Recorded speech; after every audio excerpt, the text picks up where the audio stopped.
নিয়ত করেছিলেন পবিত্র হজ পালনের, তাওয়াফ করবেন মহান আল্লাহর ঘর, আর দু চোখ ভরে দেখবেন শেষ নবীর স্মৃতিপূর্ণ মক্কা মদিনা।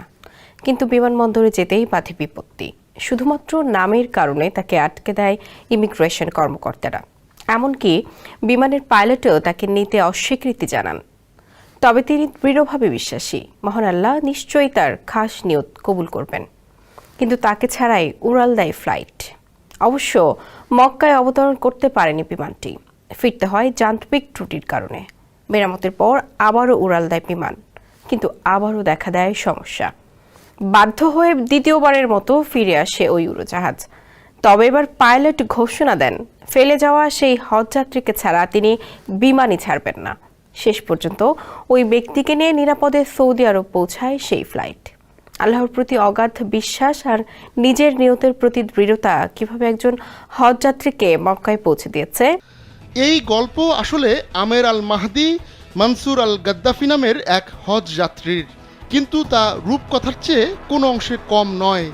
মহান আল্লাহর প্রতি তার ঈমান ও বিশ্বাস এতটাই দৃঢ় ছিল যে শেষ পর্যন্ত তার বলেই পবিত্র নগরীতে পা রাখতে পেরেছেন তিনি। অথচ লিবিয়ার এই যুবককে শুরুতে নিতেই চাননি বিমানের পাইলট। বিমানবন্দরে গিয়ে নামের কারণে শুরু হয় এই বিপত্তি।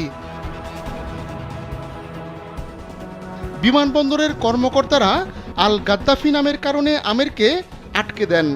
লিবিয়ায় দশকেরও বেশি সময় ধরে গৃহযুদ্ধ চললেও অনেক সিস্টেমে আল গাদ্দাফি নামটার উপর নিষেধাজ্ঞা রয়েই গেছে। আমেরের সঙ্গে যাওয়া সবাই ফ্লাইটে উঠলেও তাকে আটকে রাখা হয় কাউন্টারে। তার শত অনুরোধ সত্ত্বেও বিমানের ক্যাপ্টেন আমেরকে নিতে অস্বীকৃতি জানান।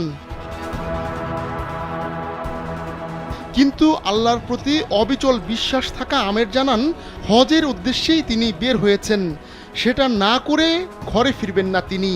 কিছুক্ষণ পর বিমানে কারিগরি ত্রুটি দেখা দেয়, ফিরতে বাধ্য হয় ফ্লাইটটি। সামান্য কিছু মেরামতের পর আবারও উড়াল দেয় সেই বিমান, কিন্তু ফের দেখা দেয় সমস্যা। পরে বাধ্য হয়ে দ্বিতীয়বারের মতো একই বিমানবন্দরে ফিরে আসে ফ্লাইটটি।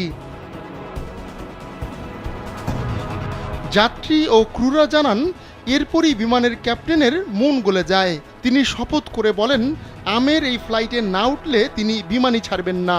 শেষ পর্যন্ত আমেরকে নিয়ে সৌদির উদ্দেশ্যে রওনা হয় সেই ফ্লাইট, আর কোনো রকম ঝামেলা ছাড়াই পৌঁছায় দেশটিতে। আমেরের এই গল্প সোশ্যালে ছড়িয়ে পড়তেই অনেকে বলছেন, আল্লাহ তার খাস নিয়ত কবুল করেছেন।